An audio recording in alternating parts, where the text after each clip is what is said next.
Thanks. Important thing is to get you off to physical therapy right now. We gotta keep that knee flexible. Knee? Oh, yeah, you tore a meniscus. Jesse had to fix it. You let him come near me with a knife? It'd be great if I took that sports medicine seminar in Denver last year. Grateful doesn't begin to express how I feel. You know, I could have gone to an asthma conference in Bora Bora. Yeah, but the skiing is not nearly as good there, huh? You know, you help a guy out, you make sure that he's gonna walk again, and this is the thanks you get.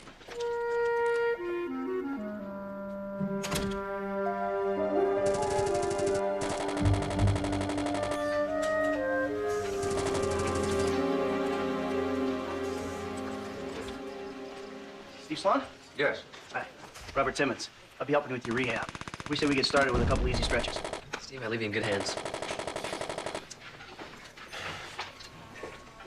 I'm really sorry to tell you about your husband.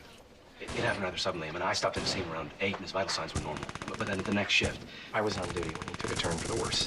You see? We gave him high doses of antibiotics. We couldn't turn it around. Well, I guess I better... I just wasn't expecting...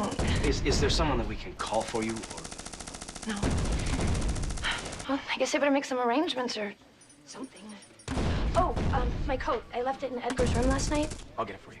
Thank you. It's a red cashmere.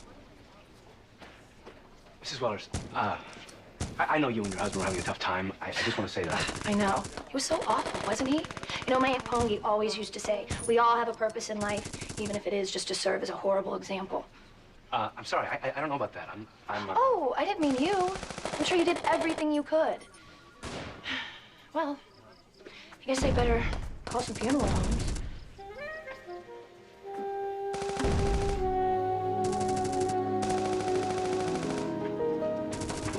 Hey, Walter, how's it going? Hey, just lost one of our trial subjects. Alfred-Smythe trials. What? When? Just a couple hours ago. I was just talking to his wife. Oh, man. When he was 64, he had colon cancer. And Alfred-Smythe was beginning to make a difference. I mean, his CEA was coming down. Not soon enough, huh? Well, it wasn't the tumor that got him. He was in septic shock. You know the source of the infection? No.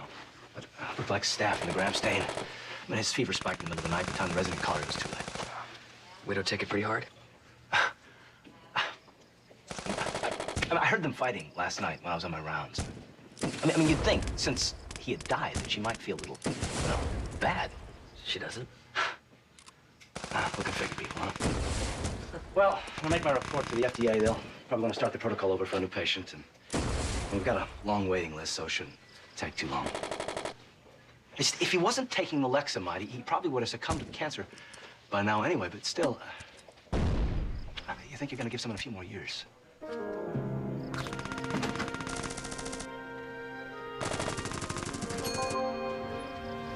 Tanya, would you send this to Dr. Sloan with one of my bug slips, please?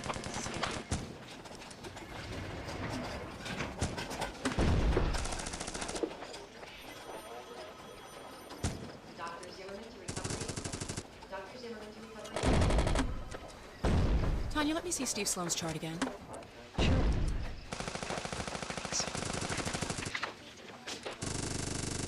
Okay, it doesn't say which aide brought him up from the emergency room. I'm pretty sure it was Rocky. I need to talk to him. Do you have any idea where he might be? I'll check.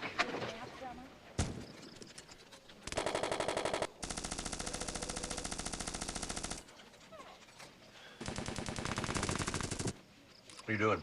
Oh, hi. Probably nothing. What's all that? Oh, I asked your captain if I could bring these over. These are your unsolved cases. Were you worried I'm going to have a little too much extra time in my hands? No, you know, I got to thinking. Now, maybe this thing you saw, the murder? The hallucination? Maybe in some way it's related to a case you were working on, and that's why it was so real to you. You thought that if I took a look at some of my old cases, I'd realize which one was making me hallucinate. Maybe. Look, Dad, I appreciate what you're doing, but I didn't make this up. The man was killed in this room. You knocked something over when we were fighting. There was a stain on that wall. How about a John Doe strangled in Griffith Park? Two gang members in a knife fight. Yep. Well, according to the witnesses, they had their baseball caps on backwards. Now, a baseball cap on backwards could look like a scrub cap.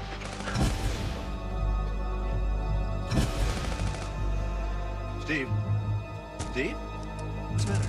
The TV's wrong. What TV?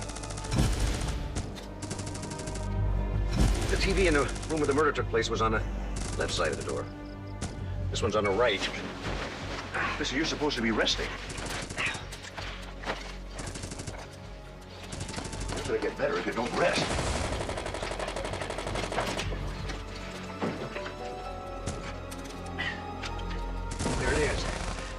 That's it.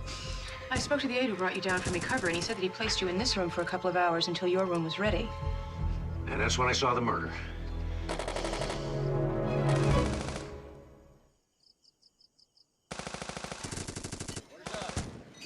All right, just for the sake of argument, let's say there was a murder. No, Mark, I did the autopsy on Edgar Wellers, and he died of an overwhelming staph sepsis, a very resistant strain. No knife wounds. No knife wounds.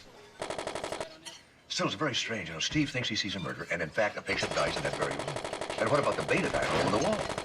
Hey, I spoke to Dr. Hart. What do you say?